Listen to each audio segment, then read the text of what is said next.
Buku ya mintirho ya Vaapostola ku ya vanyisa ka 20.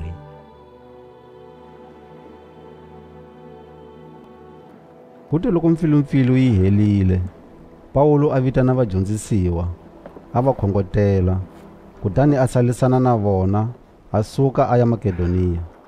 Kuti loko a tsemakanyile matiko lawa, ni loko a khongotelile vamakwavo hi marito lamanyingi, a ya fika tikweni ra Gresiya, a tshama kona tin'hweti tinharhu. Loko a li kusuhi ni kusuka hi ngalawa, a kuva a ya Siriya, Vayuda va mu tshama xikungu. Hikokwalaho a boha makungu ya ku vuya hi le Makedoniya. Lava a va mu heleketa a va li Sopatro n'wana Piro wa le Bereya, ni va le Tesalonika, Aristarka na Sekundu, na Gayo wa le Derbe, na Timoteo, na Tikiko na Trofimu, lava a va huma tikweni ra Aziya. Vavanuna volavo va hi rhangela mahlweni, va ya hi rindzela le Trowasi. Loko hi li hina, hi suka Filipi hi ngalawa, ndzhaku ka masiku ya nkhuvo wa xinkwa xo kala comela, hi famba 5 wa masiku, hi ya va kuma Trowasi, kutani hi tshama kona masiku ya 52.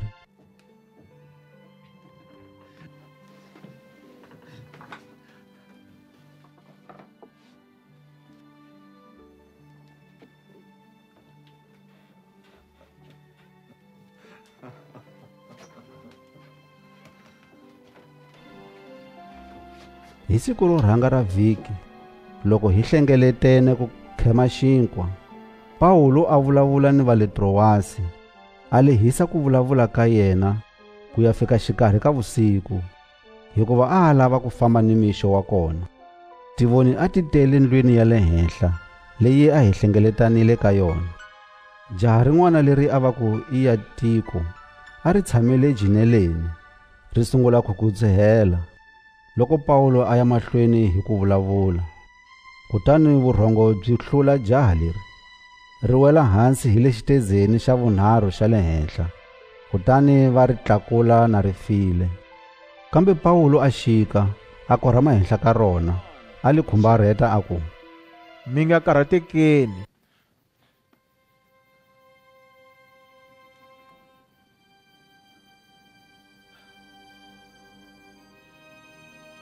Hikuva ra ha hanya. Kutani a tlhela a khandziya, a khema xinkwa a dya, a vulavula na vona nkarhi lowo leha, ri ko rixa, kutani a suka. Va yisa jaha kaya, na ri hanyile, kutani va chaveleliwa ngopfu ha swona. Loko a li hina, hi rhangela Pawulo, hi pela lwandle hi ngalawa ku ya fika le Asu, laha a hi fanele ku hundza hi teka Pawulo kona. A hi leletile swoswo, hikuva a te a ta famba hi milenge. Loko hi kumanile na yena le Asu, hi mu khandziyisa ngalaweni, hi hundzela mahlweni, a kuva hi ya Mitileni.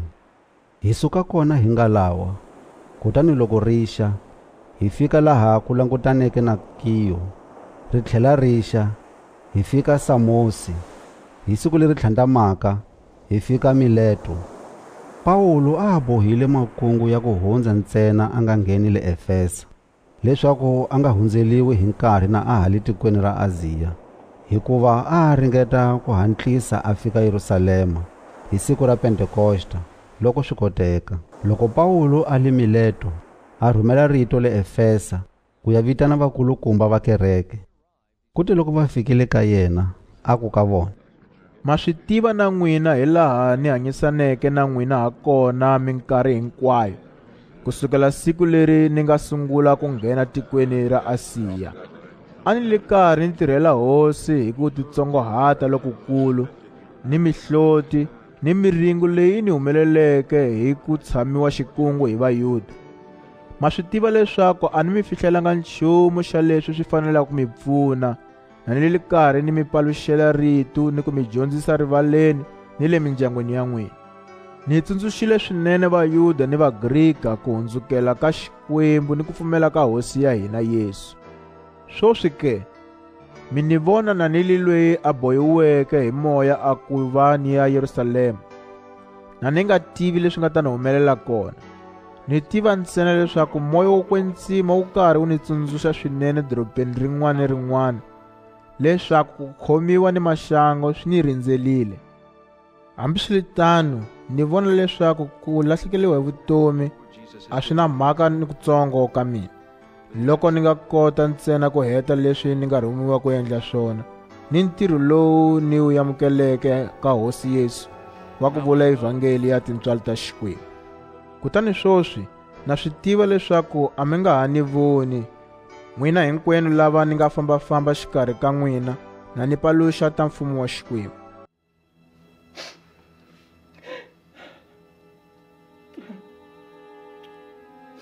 Hikwalaho namuntlha ni tiyisa mahlweni ka n'wina leswaku a ni nga vi na nandzu loko mun'we wa n'wina a ya ku loveni, hikuva a ni mi fihlelanga makungu ya Xikwembu kambe ni mi tivisile wona hinkwawo.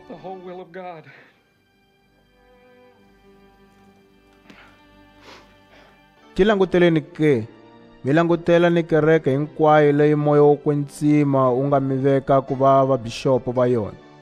Risani kereke ya Xikwembu lexi nga tikumela yona hi rifu ra n'wana wa xona wa xiviri, hikuva mina na swi tiva leswaku loko ni sukile mi ta ngheneliwa hi mahlolwa layo leva lawa ma ta kala ma nga tsetseleli ntlhambi. Naswona ni tiva leswaku ku ta huma van'wana xikarhi ka n'wina lava nga ta hlaya mavunwa ku tilavela vadyondzisiwa. Loko swi litano lavelelani, mi tsundzuka leswaku vusiku ni nhlekani a ni rhutelanga ku dyondzisa hi mihloti mun'wana un'wana wa n'wina hi nkarhi wo ringana malembe manharhu. Kutani na mi nyiketa swoswi ka Xikwembu ni ka rito ra tintswalo ta xona leri kotaka ku mi yakisa ni ku mi nyika rifuwo xikarhi ka hinkwavo lava xi tihlawuleleke vona. A ni lavanga mali ya silivhere kumbe ya golidi, hambi xi li xiambalo ka munhu ni mun'we. Ma swi tiva na n'wina leswaku mavoko lawa ya mina ma tirhile ku kuma leswi mina ni lava a va li na mina a hi swi pfumala. Swilo hinkwaswo ni mi kombisile leswaku hi ku tikarhata hi ndlela leyi hi fanele ku pfuna lava tsaneke, naswona hi tsundzuka marito ya Hosi Yesu lawa a nga ma hlaya hi xiviri xa yena loko a ku, ku nyika i nkateko lowu tlulaka ku nyikiwa.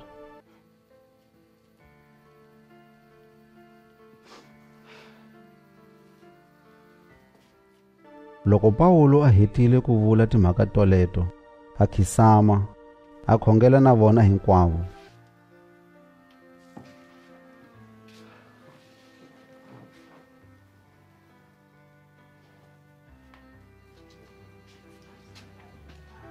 Kutani hinkwavo va sungula ku rila swinene, va vukarha Pawulo, va n'unguta. A va vaviseka ngopfungopfu hi rito ra yena ra leswaku a va nga ha tlheli va mu vona kambe. Kutani va mu heleketa a ya ngalaweni. Kuti loko hi hambanile na vona, hi nghena ngalaweni, hi famba hi nga rhendzeleki, hi ya fika Kosi. Loko rixa, hi fika Roda, kutani hi hundzela mahlweni hi ya fika Patara. Kona hi kuma ngalawa leyi a yi ya Fenisiya, kutani hi nghena ka yona hi suka. Loko hi fika laha ku langutaneke ni xihlale vokweni ra ximatsi, hi kongoma Siriya, kutani hi fika Tiro, hikuva hi kona laha ngalawa a yi fanela ku humesa mindzwalo ya yona kona. Kuti loko hi kumanile ni vadyondzisiwa, hi xwa na vona masiku ya 5 ni mambirhi. Vona va tsundzuxa Pawulo hi matimba ya moya wa Xikwembu leswaku a nga tshuki a tlhatukela Yerusalema. Loko hi hetile masiku wolawo, hi suka hi famba. Vadyondzisiwa hinkwavo va hi heleketa ku ya fika handle ka doroba, na vale ni vavasati ni vana. Kutani hi khisama ribuweni ra lwandle hi khongela. Kuti loko hi salisanile na vona, hi nghena ngalaweni, kutani vona va tlhelela kaya. Loko ali hina, hi ya mahlweni ni riendzo ra hina. Hi suka Tiro, hi ya fika Pitolomayida, laha hi pfuxelaneke ni vamakwerhu kona. Hi xwa siku rin'we na vona. Hi siku leri tlhantamaka, hi suka hi ya fika Kezariya. Kutani hi nghena kaya ka Filipi, muvhangeli mumwe wa lava va 5 ni vambirhi, hi tshama ka yena. Ali ni vana va vanhwanyana va 4 lava a va profeta. Hi tshamile kona masiku mangalimangani, loko ku ta fika muprofeta mumwe loyi a va ku i Agabu na a huma Yudeya. A ta ka hina, a teka bandi ra Pawulo, a ti boha mavoko ni milenge ha rona, a ku, moya wo kwetsima wu vula leswi: wanuna loyi bandi leri nga ra yena, Vayuda va ta mu bohisa xiswo leswi le Yerusalema, va mu nyiketa mavokweni ya vamatiko. Loko hi twa mhaka leyi, hina ni va ndyangu wolowo hi khongotela Pawulo leswaku a nga tshuki a tlhantukela Yerusalema. Kambe Pawulo a hlamula a ku, xana mi endla yini loko mi rila hi mukhuva lowu ni ku ni tlhava mbilu ke? Kasi mina a ni tilunghiselanga ku bohiwa ntsena, kambe ni tilunghisile ni ku fela vito ra Hosi Yesu Yerusalema. Loko hi vona leswaku a nga pfumeli ku kholwisiwa, hi swi tshika, kutani hi ku, a ku endliwi ku rhandza ka hosi. Ndzhaku ka masiku wolawo, hi longa, kutani hi tlhantukela Yerusalema. Vadyondzisiwa van'wana va Kezariya va famba na hina, va hi fikisa ndyangwini wa Mnasoni, mun'we wa vadyondzisiwa lava ku rhanga, laha a hi ya rhurheliwa kona. Kute loko hi fike Yerusalema, vamakwerhu va hi amukela hi ku tsaka. Hi siku leri tlhantamaka, Pawulo a ya na hina ka Yakobe, kutani vakulukumba hinkwavo va hlengeletana kona. Pawulo a va xeweta, a va rungulela hinkwaswo leswi Xikwembu xi swi endleke xikarhi ka vamatiko hi ku tirha ka yena. Loko va twa timhaka toleto, va dzunisa Xikwembu, kutani va ku ka Pawulo, wa swi vona makwerhu leswaku ku ni madzanadzana ya vanhu lava pfumeleke xikarhi ka Vayuda. Hinkwavo i vanhu lava hi sekelaka nawu. Va byeliwile ta wena ni leswaku u dyondzisa Vayuda hinkwavo lava yakeke xikarhi ka vamatiko ku tshika nawu wa Moshe. Va nga ha yimbisi vana va vona, naswona va nga ha fambi hi mikhuva ya ka hina. Kutani hi ta endla yini xana? Hikuva loko kuli ku switwa, va ta switwa leswaku u fikile. Loko swi li tano, yendla leswi hi ku byelaka swona.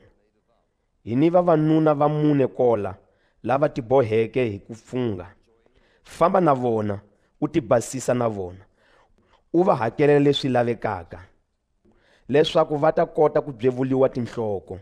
Kutani hinkwavo va ta tiva leswaku a ku tiyanga ni mhaka ni yin'we ya leti va nga byeliwa tona hi tlhelo ra wena. Kambe va ta tiva leswaku na wena u landza nawu ni leswaku wa wu hlayisa. Loko vali va matiko lava pfumeleke, hi va tsalelile papela ku va byela leswi hi swi boheke, hi leswaku va ti vonela, va nga dyi tinyama leti tlhaveliweke swikwembu swa hava, va nga dyi ngati kumbe leswi vanhu va swi dlayeke hi ku swi tlimba minkolo, va tshika ni vugelegele. Hi loko Pawulo a teka vavanuna volavo, hi siku leri tlhantamaka a ti basisa na vona. Kutani a nghena tempeleni ku ya tivisa leswaku masiku ya ku ti basisa ka vona ma ta hela rini, ni leswaku ku ta humesiwa rini timhamba ta mun'wana ni mun'wana wa vona. Loko masiku ya 52 ma le kusuhi ni ku hela, Vayuda va ku huma tikweni ra Aziya va vona Pawulo tempeleni, kutani va pfuxa mpfilumpfilu vanhwini hinkwavo. Va mu khoma, va huwelela va ku, vavanuna va Israyele, hi pfuneni. Munhu loyi a dyondzisaka vanhu hinkwavo matikweni hinkwavo ku yala tiko ni nawu ni ndhawu leyi, hi yena loyi. Naswona a nghenisile Vagrika tempeleni, a nyamisa ndhawu leyi ya ku hlawuleka. A va vula swoswo hikuva a va vonile Trofimu wa Efeza dorobeni na ali na Pawulo. Kutani a va pimisa leswaku Pawulo a mu nghenisile tempeleni. Doroba hinkwaro ri endla mpfilumpfilu, vanhu va ta hi ku tsutsuma ndhawini yin'we. Loko va khomile Pawulo, va mu kokela handle ka tempele, kutani swipfalo swi pfaliwa hi ku hantlisa. Loko va li karhi va ringeta ku dlaya Pawulo, ndhuna ya nyimpi yi twa leswaku ku pfukile mpfilumpfilu dorobeni hinkwaro ra Yerusalema. Hi nomu lowu, yi teka ntlawa wa masocha ni tindhuna ta wona, yi ta ntshungwini hi ku tsutsuma. Loko vanhu va vona ndhuna ya nyimpi ni masocha, va tshika ku ba Pawulo. Hi loko ndhuna ya nyimpi yi kongoma Pawulo, yi mu khoma, yi lerisa leswaku a bohiwa hi machini mambirhi. Kutani yi vutisa yi ku, munhu loyi i mani xana? A endlile yini ke? Van'we xikarhi ka ntshungu Va ba huwa va vula swin'we, van'wana va vula swin'wana. Kutani leswi ndhuna a yi tsandzeka ku kuma ntiyiso wa kona hikwalaho ka pongo, yi lerisa leswaku Pawulo a yisiwa khokholweni. Loko va fikile swikadeni swa rona, masocha ma rhwala Pawulo, hikuva ntshungu a wu kwatile ngopfu. Vanhu lavanyingi a va landza hi le ndzhaku, na va huwelela va ku, "Mudlayi." Loko Pawulo a li kusuhi ni ku nghenisiwa khokholweni, a ku ka ndhuna, "Xana ni nga va ni rito na wena ke?" Ndhuna yi ku, "Kasi u tiva ririmi ra Xigrika xana? Xana a hi wena Mugibita loyi a pfuxeke mpfilumpfilu masiku lama hundzeke ni ku yisa mananga ntlawa wa vadlayi lava va ringana 400 ke?" Pawulo a ku, "Mina ni Muyuda wa le Tarsu tikweni ra Kilikiya, ni wa doroba leri tivekaka swinene. Ni kombela leswaku u ni pfumelela ku vulavula ni tiko." Ndhuna yi mu pfumelela. Kutani Pawulo a yima swikadeni, a kwehleta vanhu hi voko. Kuti loko va miyelile va ku ntsee, a vulavula na vona hi ririmi ra Xiheberu, a ku, "N'wina va le kwerhu na vatatana, yingisani swoswi ku tihlamulela ka mina mahlweni ka n'wina." Loko va twa leswaku a vulavula na vona hi ririmi ra Xiheberu, va miyela ku tlula ku sunguleni. Kutani Pawulo a ku, "Mina ni Muyuda, ni velekiwile Tarsu wa Kilikiya, kambe ni kulele dorobeni leri, na ni li mudyondzisiwa wa Gamaliyeli. Ni dyondzisiwe nawu wa vatatana hi mukhuva lowunene, na ni li munhu loyi a hi sekelaka Xikwembu ku fana na n'wina hinkwenu namuntlha. Ni xanisile lava landzaka ndlela leyi ya Hosi,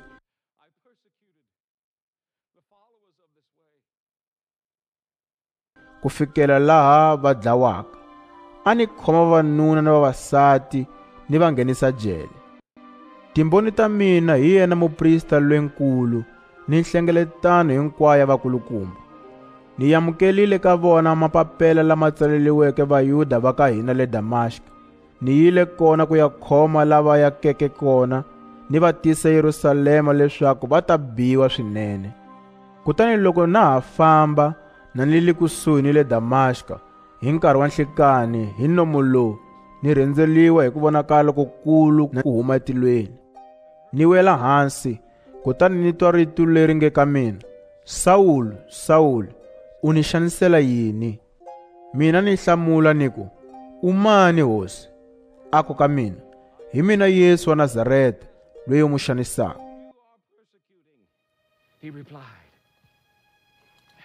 Lava a va li na mina a va vona ku vonakala, kambe a va nga twi rito ra loyi a vulavulaka na mina. Kutani ni ku, 'Hosi, ni ta endla yini xana?' Hosi ku ka mina, 'Pfuka u yima u ya Damashika, hi kona laha u nga ta byeliwa hinkwaswo leswi u fanelaka ku swi endla.' Leswi a ni hluleka ku vona hikwalaho ka ku hatima ka ku vonakala koloko, lava a va li na mina va ni khoma hi voko va ni khungisa, va ni yisa Damashika.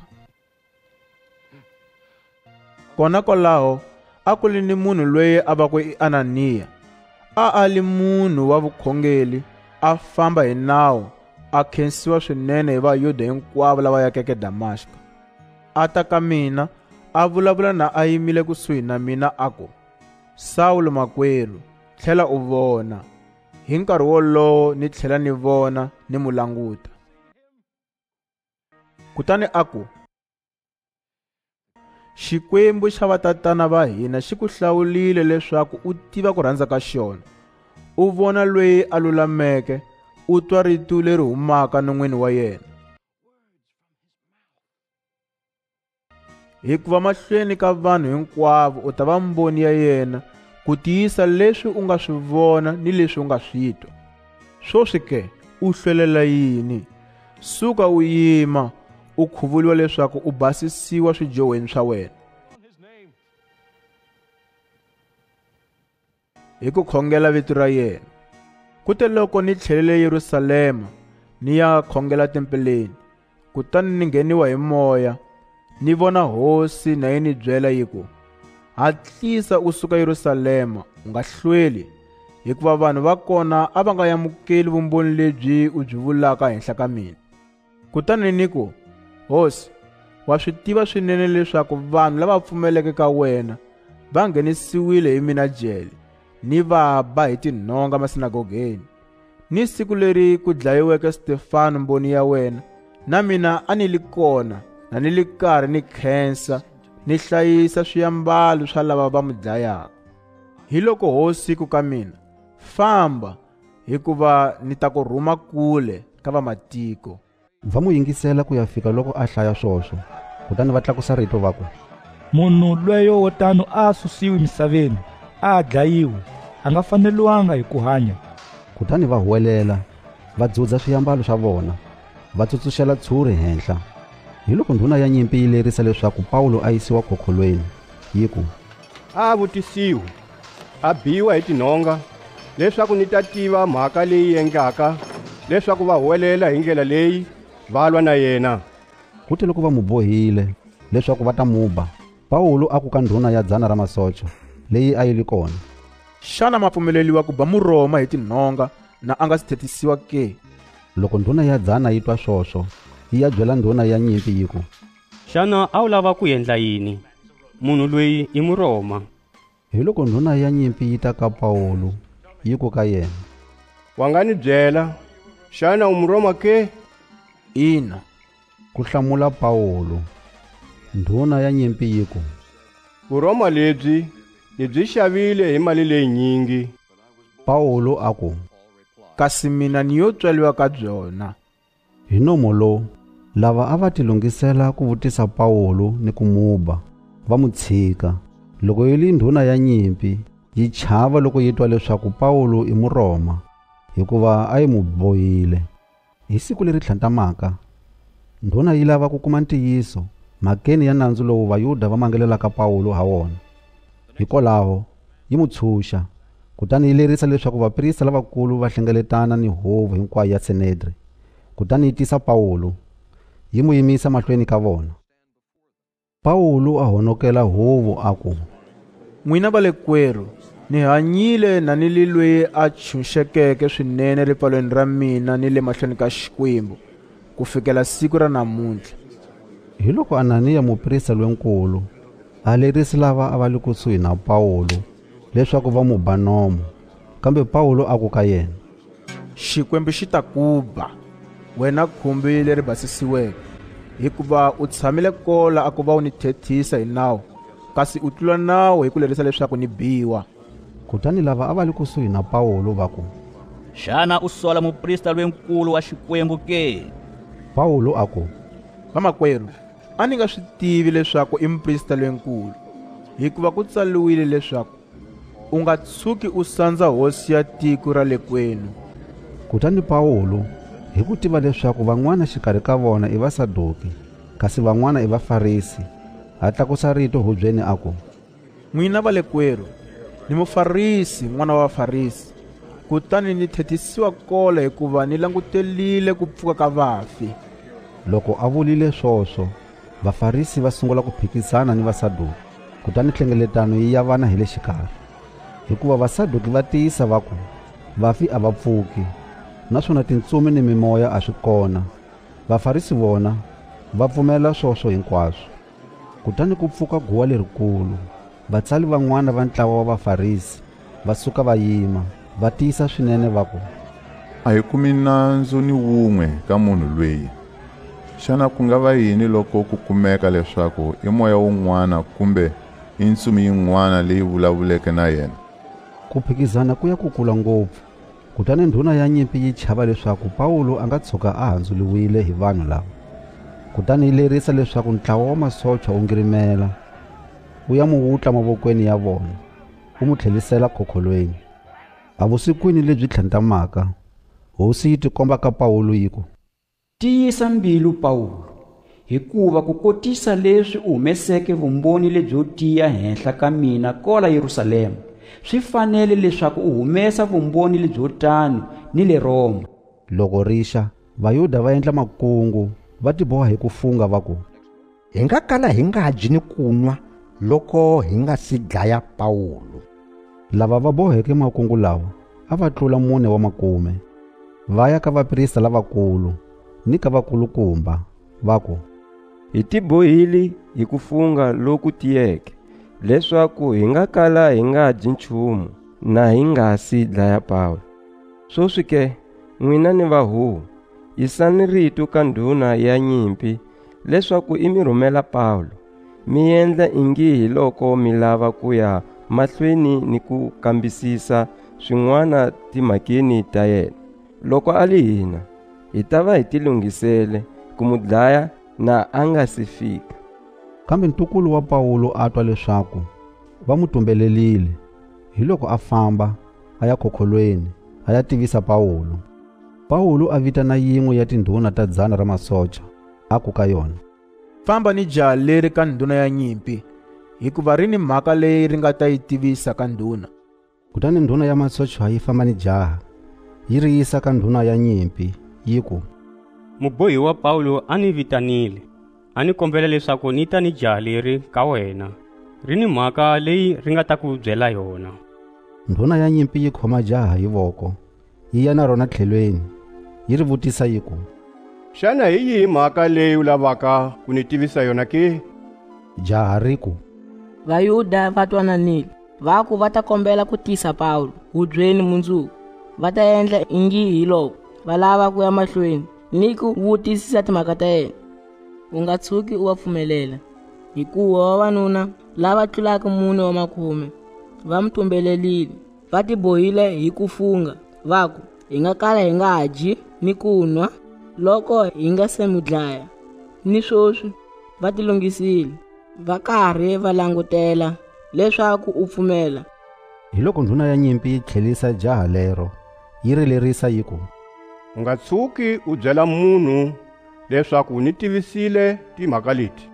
Ndhuna ya nyimpi yi vitana tindhuna timbirhi ta 100 ra masocha, yi ku ka tona, lungisani masocha ya 200 ni vagadi va mahanchi va 520 ni vavanuna va 200 lava tamelaka matlhari va ya Khezariya. Va ta suka hi nkarhi wa 5 wa vusiku. Naswona lungiselani Pawulo swifuyo leswi a nga ta swi gada, mi mu fikisa ka hosi Felikisi na a hlayisekile. Kutani a tsala papela leri nge, Claudio Lisiya, ka Felikisi hosi leyi chavisekaka, xeweni. Vayuda va khomile munhu loyi a va lava ku mu dlaya, kambe loko ni twile leswaku i Muroma, ni fikile ni masocha ni mu hutla mavokweni ya vona. Kutani hi ku lava ku tiva lexi va mu mangalelaka ha xona, ni mu yisile hubyini ya ka vona, ni kumile leswaku va mu mangalela hi timhaka ta nawu wa vona, na ku nga li na nandzu lowu a faneliwaka ku tsemeliwa rifu ha wona kumbe ku bohiwa ha wona.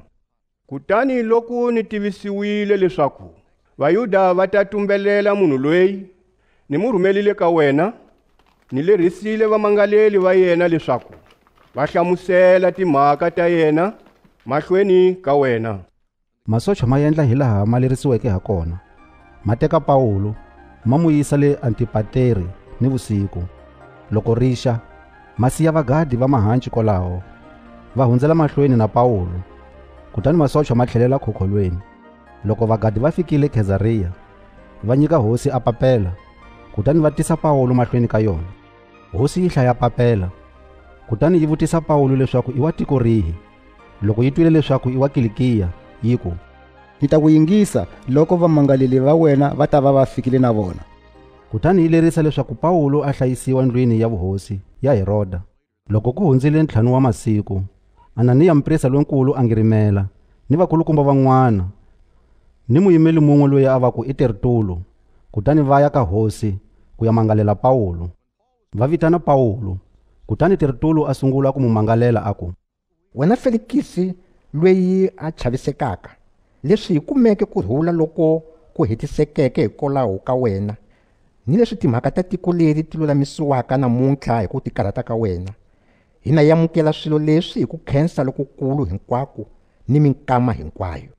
Kambe a ni lavi ku ku hetela nkama, hikwalaho na ku khongela leswaku hi vunene bya wena wa nga hi lombanyana tindleve nkamanyana.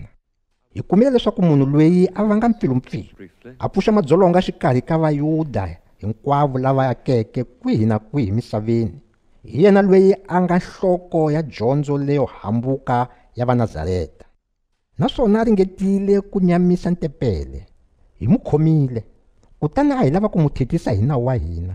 Kambe Lisiya mufambisi wa masocha a tile a hi hutlela yena hi matimba lamakulu. Kutani a lerisile vamangaleli va yena leswaku va ta mahlweni ka yena. Loko u mu vutisisa u ta titwa hi yena timhaka hinkwato leti hi mu mangalelaka ha tona. Na vona Vayuda va yima na tirtulu va tiyisa va ku kunene hi swoswo. Hosi yi koweta Pawulo leswaku a vulavula. Kutani yena a hlamula a ku leswi ni tivaka leswaku ku ni malembe na u li muthethisi wa tiko leri, ni ta ti hlamulela na ni tsakile. U nga swi kuma hi wexe.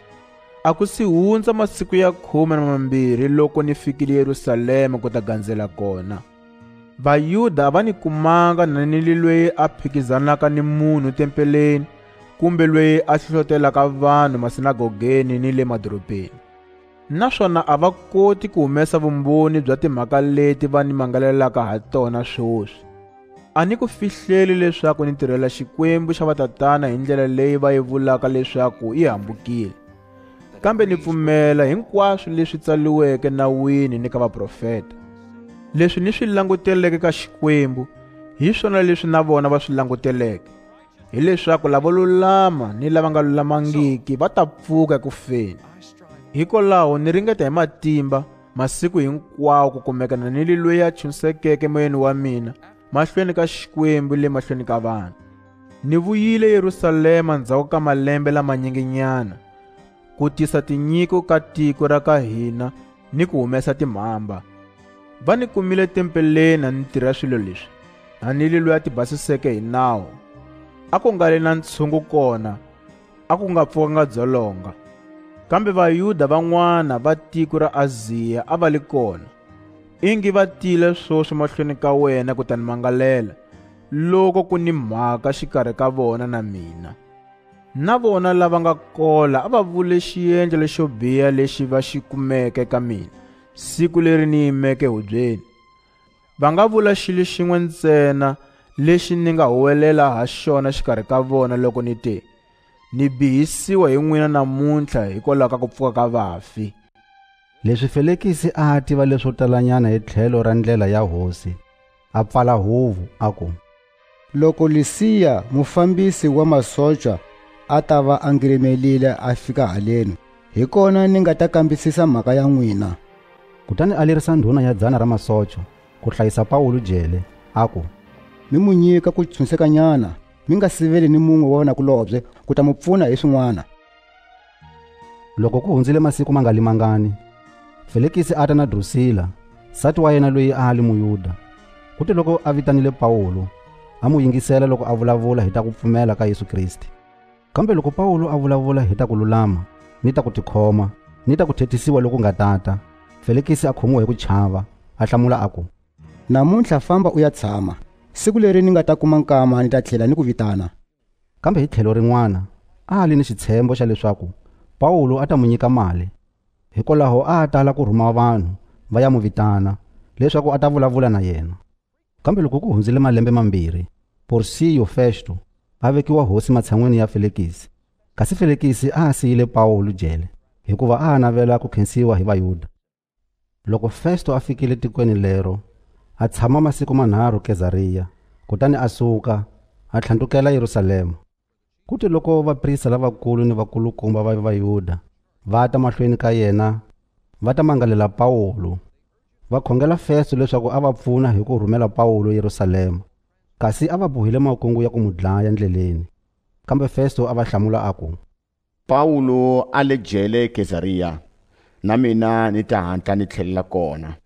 A tlhela a ku hambi swi li tano, lava nga vakulukumba xikarhi ka n'wina a va ngirimeli na mina loko wanuna loyi a kumeka na ali ni nandzu wun'wana va ta mu mangalela.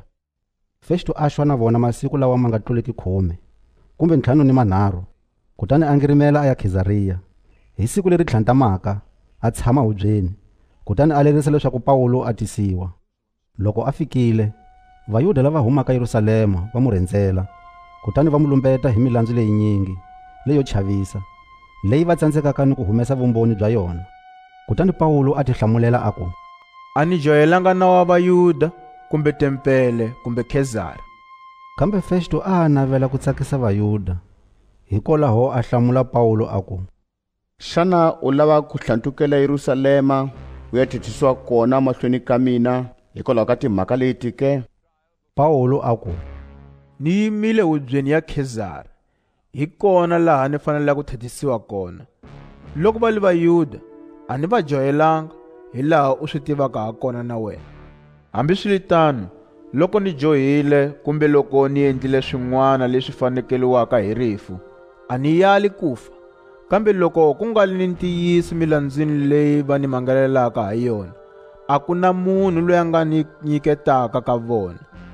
Ni kombela ku thethisiwa hi Khezari. Kutani loko Festo a vulavulile mhaka ni hovu, a hlamula aku, a kombelile ku thethisiwa hi Khezari. A ta ya le ka Khezari.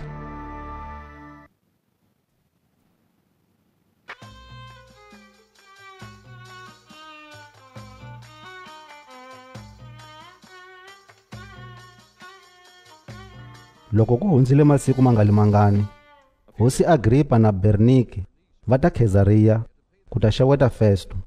Loko va xwile kona masiku lamanyinginyana, Festo a yandlalela hosi timhaka ta Pawulo aku, ku ni munhu kola loyi Felikisi a nga mu tshika jele. Loko ni li Yerusalema, vaprista lavakulu ni vakulukumba va Vayuda va mu mangalele ka mina, va kombela leswaku a thithisiwa. Ni va hlamulile ni ku, a hi ntolovelo wa Varoma ku nyiketa munhu loyi a nga mangaleliwa, hambale ali mani na mani, loko a nga sungulanga hi ku humelela mahlweni ka vamangaleli va yena, a nyikiwa nkama wa ku tihlamulela ka leswi va mangalelaka ha swona. Hikwalaho loko va fikile hinkwavo haleno, a ni hlwelanga, ni yile ni ya tshama hubyeni hi siku leri tlhandlamaka, kutani ni lerisa leswaku wanuna yolweyo a tisiwa. Tani loko vamangaleli va yena va suka va yima va vulavula, a va humesanga ni mhaka ni yin'we leyo biha leyi a ni anakanyi leswaku kumbe xana va ta yi humesa. A va kanetana na yena hi ta vukhongeli bya ka vona ni ta ku pfuka ka munhu mumwe loyi a va ku i Yesu, loyi Pawulo a vula leswaku wa hanya. Leswi ni nga vonangiki swinene ndlela yo nghena timhakeni leti, ni vutisile Pawulo ni ku, xana u lava ku ya Yerusalema u ya thithisiwa kona timhakeni leti ke? Kambe Pawulo a kombelile ku sala jele a rindziwa kona, ku fika loko mhaka yena yi tsemiwa hi hosi leyikulu. Hikwalaho ni lerisile leswaku a rindziwa jele ku fikela siku leri ni nga ta mu rhumela ka Khezari ha rona. Kutani Agripa aku ka Festo, na mina a ni ta rhandza ku twa munhu loyi. Festo aku, mundzuku kunene u ta mutwa.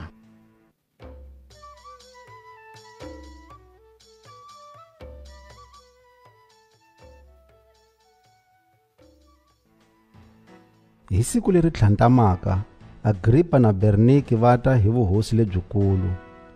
Va nghena hubyeni ni vafambisi vakulu va masocho ni vakulukumba va doropa.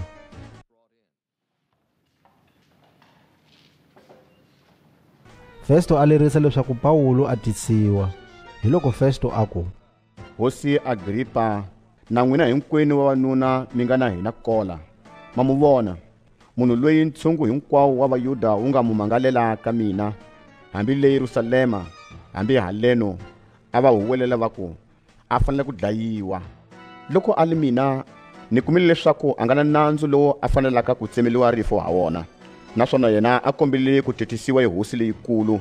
Hikwalaho ni tsemile mhaka hi ku vula leswaku a fanele ku rhumeliwa ka yona. Hambiswiritano, a ni na mhaka ya ku tiya leyi ni nga tsalelaka hosi ha yona. Kutani ni mutisile ka n'wina, ngopfungopfu ka wena Hosi Agripa, leswaku timhaka ta yena ti kambisisiwa ni va ni leswi ni nga ta tsala swona.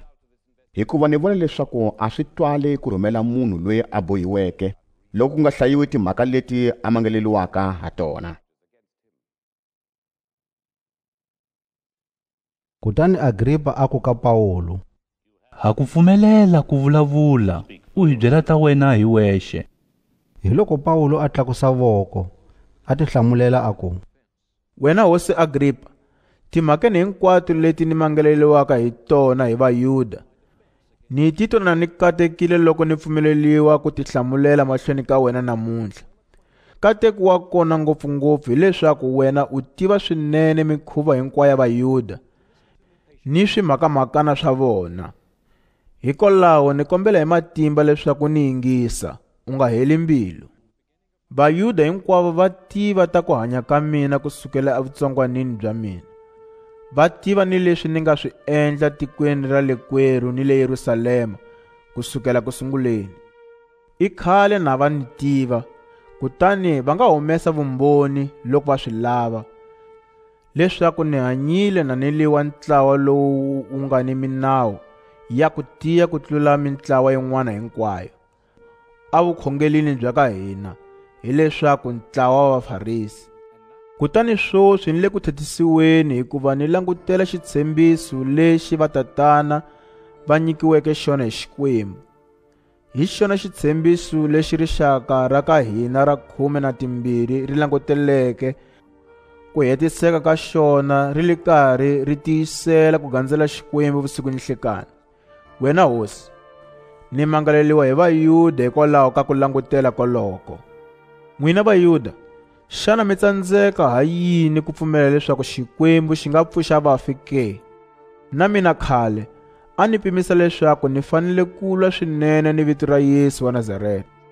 Hi swona leswi ni nga swi endla Yerusalema. Hi matimba lawa vaprista lavakulu va ni nyikile wona, ni khomile lavanyingi xikarhi ka vahlawuliwa va Xikwembu ni va palela jele. Loko va tsemeliwa rifu, a ni yela ku yima na vona. Ni va bile kanyingi masinagogeni hinkwawo, ni ringeta ku sindzisa leswaku va yala ndlela ya vona. A ni va nyenya ngopfu, ni kondza ni ya va xanisa ni le madorobeni ya le handle. A ni yela swona le Damashka, na lili ni matimba ya vaprista lavakulu ni swileriso swa vona.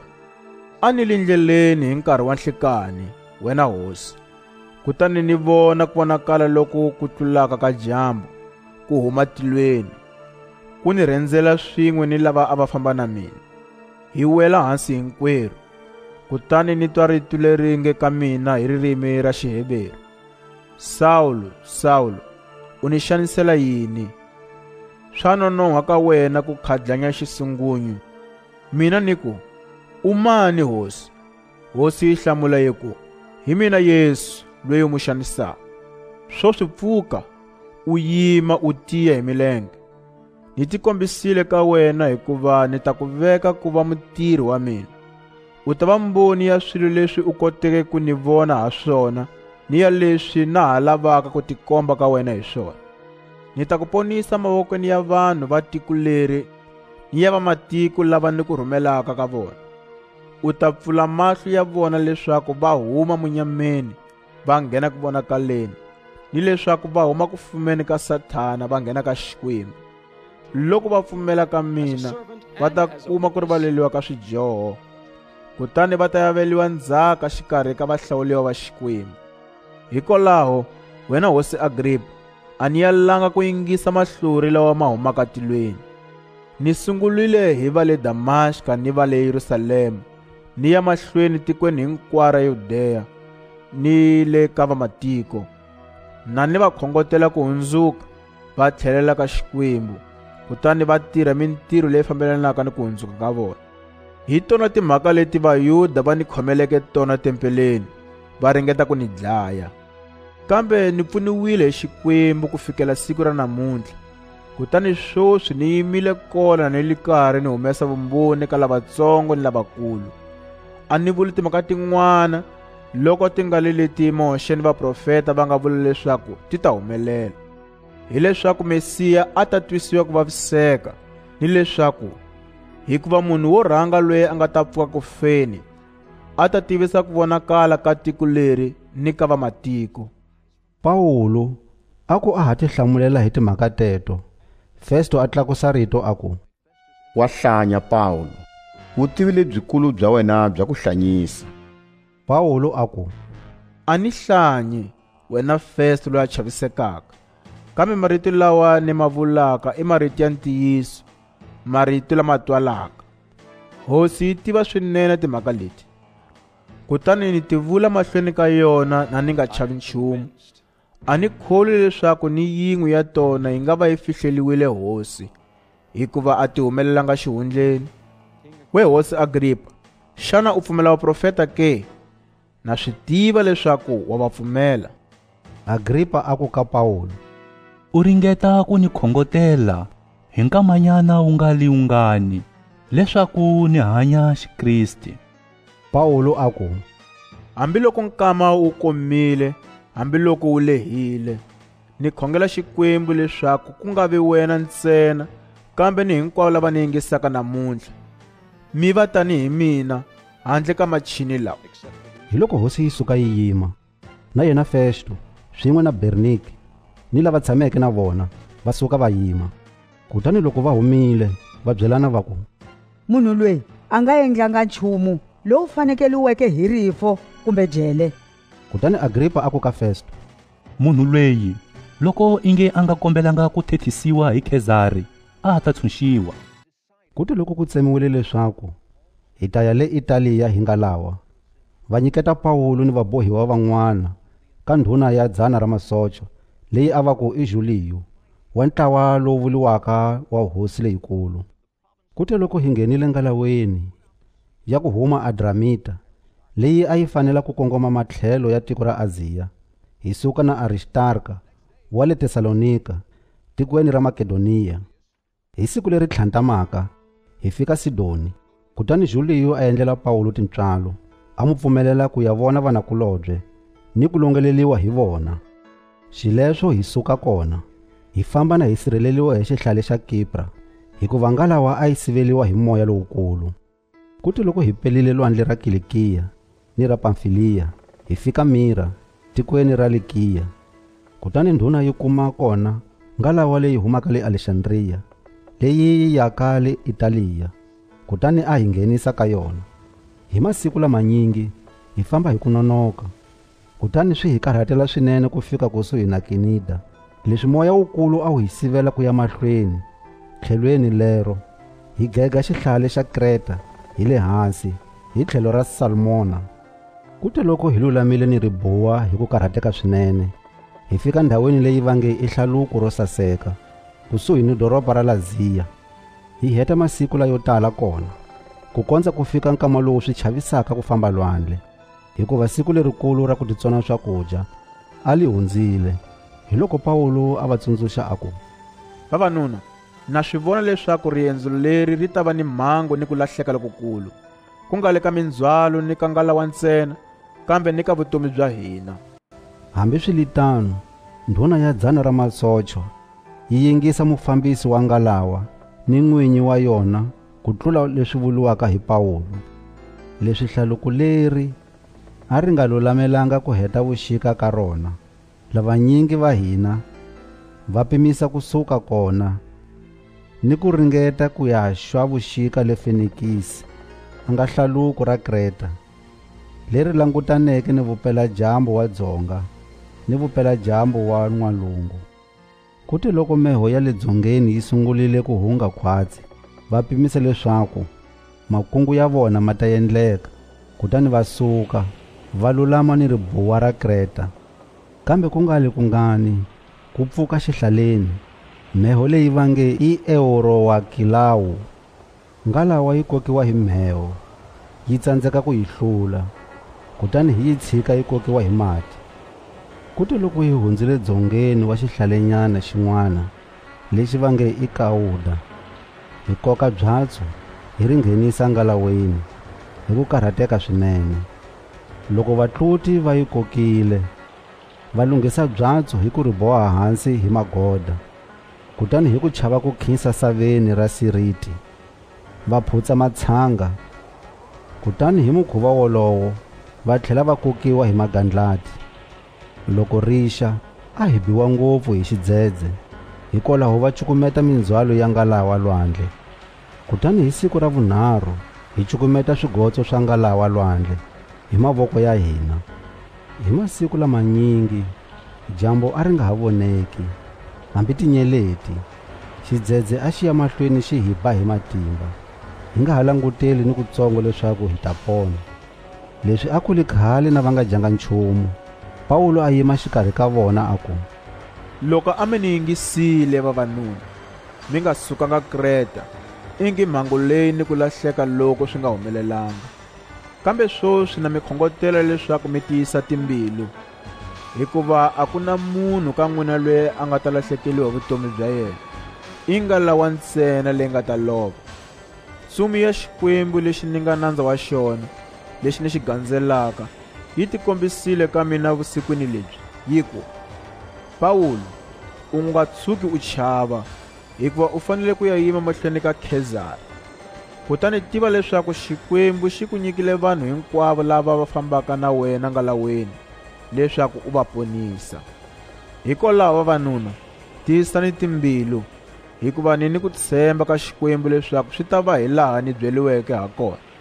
Ntsena hi ta ya hi ya cukumetiwa xihlaleni xin'wana.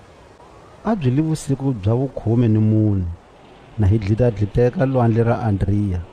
Xikarhi ka vusiku vatloti va pimisa leswaku hi tshinelelile kusuhi ni ribuwa rin'wana. Loko va pima ku enta ka mati, va kuma mpimo wa 20 ya mametro. Mahlweni nyana va tlhela va pima, va kuma mpimo wa 10 ya mametro ni 5. Kutani hi ku chava ku ya ba maribye ya le ribuweni, va hoxa mune wa tinsoma nyalwini, kutani va langutela ku xa. Kambe vatloti vona va ringeta ku baleka va huma ngalaweni, va ehlisa byatsu lwandle, va endla onge hi loko va lava ku hoxa tinsoma nkondzweni wa ngalawa. Kutani Pawulo a ku ka ndhuna ni ka masocha, loko vanhu lava va nga tshami ngalaweni a mi nga poni. Hi loko masocha ma tsema magoda ya byatsu, ma ri tshika ri wela matini.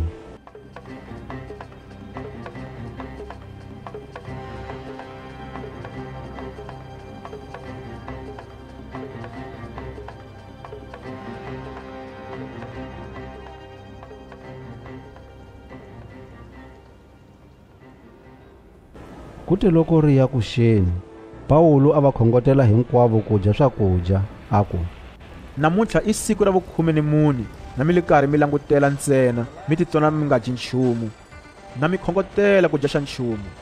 Swa laveka loko mi rhandza ku pona, hikuva a ku na ni un'we wa n'wina loyi a nga ta lahlekeliwa hi nsisi wa nhloko ya yena, hambi wuli wun'we. Loko a vulile swoswo, a teka xinkwa, a khensa Xikwembu mahlweni ka vona hinkwavo, a khema, a sungula ku dya. Kutani hinkwavo va tiyisa timbilu, va dya swakudya na vona. Loko ku hlayiwa hinkwavo lava a va li ngalaweni, ku kumeka leswaku a hi li vanhu va 250 na 21. Loko va hetile ku dya va xurhile, va vevukisa ngalawa hi ku cukumeta ndzhwalo wa trigu lwandle. Loko byi xile, vatloti a va tivanga tiko ra kona leswaku hi rihi. Kambe loko va vona nsonga lowu nga ni ribuwa, va lava ku yisa ngalawa kona. Loko va swi kota, kuti loko va tsemele tinsoma, va ti tshika ti wela lwandle. Na va li karhi va tshunxa machini ya swihendzulu, kutani va gwimba maseyila ya le nkondzweni, va riya moya, va kongoma ribuweni. Kambe va ya ba xidulu xa sava matini, kutani ngalawa yi khisa kona. Kondzo wa yona wu khomiwa hansi, wu nga ha tsekatseki, kambe nyalo yi sungula ku tshoviwa hi matimba ya makandlati. Hi loko masocha ma tilungisela ku dlaya vabohiwa, hi ku chava leswaku mun'we wa vona a nga tshuka a baleka hi ku hlambela matini. Kambe ndhuna yi lava ku ponisa Pawulo, kutani yi sivela masocha ku endla swoswo. Yi lerisa leswaku hinkwavo lava tivaka ku hlambela va rhanga va ti hoxa matini, va ya humelela saveni. Van'wana yi va byela ku tipfuna hi timhandze, van'wana hi mapulangu ya ngalawa. Kutani hi mukhuva wolowo, va fika ribuweni na va ponile hinkwavo. Kute loko hi ponile hi ndlela yoleyo, hi byeliwa leswaku xihlale xa kona xi vuliwa Malta. Vayaki va xona va hi komba tintswalo leto hlamalisa, va hi yamukela hinkwerhu, va hi tshivelela ndzilo lowukulu, hikuva mpfula a yina naswona a kuli ni xirhami. Pawulo a tshovatshova mahlahla a lava ku ma hoxa ndzilweni, kambe nyoka yi huma kona hi ku twa ku kufumela yi tsondzela voko ra yena. Loko vayaki va xihlale va vona nyoka leyi na yi lengalenga vokweni ra Pawulo, va byelana va ku, munhu loyi i mudlayi hakunene. Hambiloko a ponile matini, tilo a ri nga pfumeli leswaku a hanya. Kambe Pawulo a dzudzela nyoka ndzilweni na a nga vavisiwanga ni kutsongo. Vona a va langutela leswaku a ta pfimba kumbe a hantla a wela hansi a fa. Kambe loko va langutelile nkama wa ku leha, va vona leswaku a ku humeleli nchumu xa ku hlamalisa ka yena. Kutani va hundzula ku pimisa va ku, munhu loyi i xikwembu xin'wana. Kusuhi ni mbangu lowu a ku li ni masimu ya ndhuna ya xihlale leyi a va ku i Publiyo, munhu loyi a hi yamukela swinene, a hi rhurhela ndlwini ya yena masiku manharhu. Kambe ku kumeka leswaku tatana wa Publiyo a yetlelile, miri wa yena wu hisa ni ku khomiwa hi le ndzeni. Pawulo a nghena ka yena, a khongela, kutani a mu tlhateka mavoko, a mu hanyisa.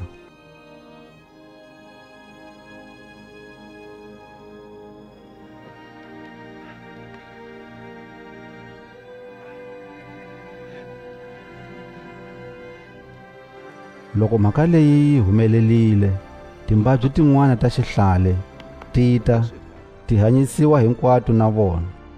Va hi khensa hi ku humesa tinyiko tinyingi. Kutani siku leri hi sukaka, va hi longelela leswi hi nga ta swi lava a riendzweni. Loko ku hundzile tin'hweti tinharhu, hi famba hi ngalawa ya ku huma Alexandriya, leyi a va ku i ya swikwembu swa mahahla. A hi hetile vuxika na hi le xihlaleni. Kutani loko hi fikile Sirakuza, hi xwa masiku manharhu kona. Loko hi huma kona, hi lulama ni ribuwa, hi ko hi fika Regiyo. Hi siku leri tlhandlamaka, moya wa le dzongeni u pfuka. Kutani hi masiku mambirhi, hi ya fika Puteyoli. Kona hi kuma vamakwerhu lava kombelaka leswaku hi xwa masiku ya 52 na vona. Kutani hi ndlela leyo hi ya fika Roma. Loko vamakwerhu va le Roma va twa leswaku ha fika, va ta hi tlhangaveta tsendzeleni wa Apiyo, laha ku vuliwaka switolo swinharhu. Kuti loko Pawulo a va vona, a khensa xikwembu, a tiyisa mbilu. Loko hi fikile Roma, Pawulo a pfumeleliwa ku va ni yindlu ya yena yexe, a tshama ni socha leri ri mu rindzaka. Ndzhaku ka masiku manharhu, Pawulo a rhamba lava nga vakulukumba xikarhi ka Vayuda. Kuti loko va hlengeletanile, a ku ka vona, vavanuna va le kwerhu, hambiloko ni nga endlanga nchumu ku johela tiko kumbe mikhuva ya vatatana, ni bohiwile Yerusalema, kutani ni nyiketiwile mavokweni ya Varoma. Loko va ni vutisile, va lavele ku ni chusa, hikuva a ni nga endlanga nchumu lowu fanekeliwaka hi rifu. Kambe leswi Vayuda a va yala swoswo, swi ni bohile ku kombela ku yavanyisiwa hi Khezari. Nambiloko ni nga ri na lexi ni nga mangalelaka tiko ra le kwerhu ha xona, hikwalaho ni mi vitanile leswaku ni ta mi vona ni ku vulavula na n'wina, hikuva ni bohiwile hi chini leri hikwalaho ka lweyi Vaisrayele va mu languteleke. Va ku ka yena, a hi se amukela mapapela lama humaka Yudeya, lama hlamuselaka timhaka ta wena, hambi va le Vayuda va ka hina, ni mun'we wa vona a nga tanga ku ta hi tivisa kumbe ku vula mhaka yo biha henhla ka wena. Kutani hi fanele ku twa mianakanyo ka wena u yi vula hi nomo wa wena, hikuva loko yi li dyondzo leyi yo hambuka, a yi tiva leswaku ya yaliwa hinkwako. Va mu vekela siku, kutani va ta ka yena na va le vanyinginyana ka yindlu leyi a tshama ka yona. Pawulo a va hlamusela ta mfumo wa xikwembu, a ti tiyisa hi vumbhoni bya yena, a ringeta ni ku va kombisa ta Yesu hi ku vula nawini wa Moxe ni ka vaprofeta. A vulavula kusukela ni mixo ku ya fika ni madyambu. Van'wana va kholisiwa hi marito ya Pawulo, kambe van'wana va yala ku pfumela. Va suka na va nga twanananga, ndzhaku ka loko Pawulo a va byelile rito rin'we leri nge, moya wo kwetsima wu vulile hakunene loko wu vulavulile ni vatatana va hina hi nomo wa muprofeta Isaya wu ku, Famba u ya byela vanhu lava u ku twa mi ta twa, kambe mi nga twisisi, ku vona mi ta vona, kambe mi nga vonisisi. Timbilu ta vanhu lava ti tlanyalile, va ti pfale tindleve ni mahlo, leswaku va nga ha voni, ni ku twa va nga ha twi, hambi ku li ku twisisa va nga ha twisisi, ni leswaku va nga hundzuki na mina ni nga va hanyisi. Loko swi li tano, swi tiveni leswaku mahungu ya ku ponisiwa hi Xikwembu ma rhumeliwile ka vamatiko.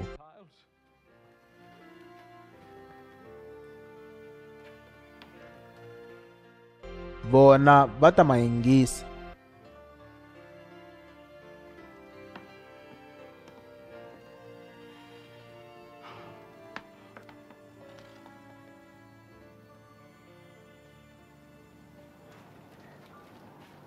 Kute loko Pawulo a va byelile swoswo, Vayuda va famba na va phikizana hi matimba.